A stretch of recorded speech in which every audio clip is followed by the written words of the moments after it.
ચૂંટણી આવતા જ પક્ષ પલટાની મોસમ જામતી હોય છે ત્યારે અરવલ્લીના મેઘરજમાં કોંગ્રેસમાં મોટું ગાબડું પડતા સ્થાનિક રાજકારણમાં ભારે ગરમાવો વધ્યો છે।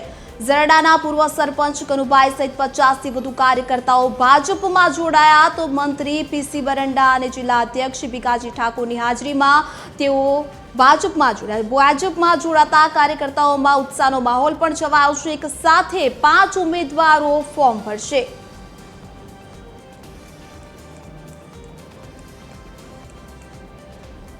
આજે અમાरे मेघरज जिला पंचायत सीटનું ફોર્મ ભરવાના એક મોટી સભા થઈ અને એની અંદર અમારા જરડા ગ્રુપ ગ્રામ પંચાયતના પૂર્વ સરપંચ એવા કનુભાઈ ખોખરિયા આજે 50 થી 100 જેટલા કાર્યકર્તાઓ સાથે ભારતીય જનતા પાર્ટીનો આ વિકાસ કરતી પાર્ટી અને રાષ્ટ્રવાદી પાર્ટીમાં કેસરીઓ ધારણ કરીને જોડાયા છે। ત્યારે જિલ્લા અધ્યક્ષ તરીકે હું એમનું સ્વાગત કરું છું।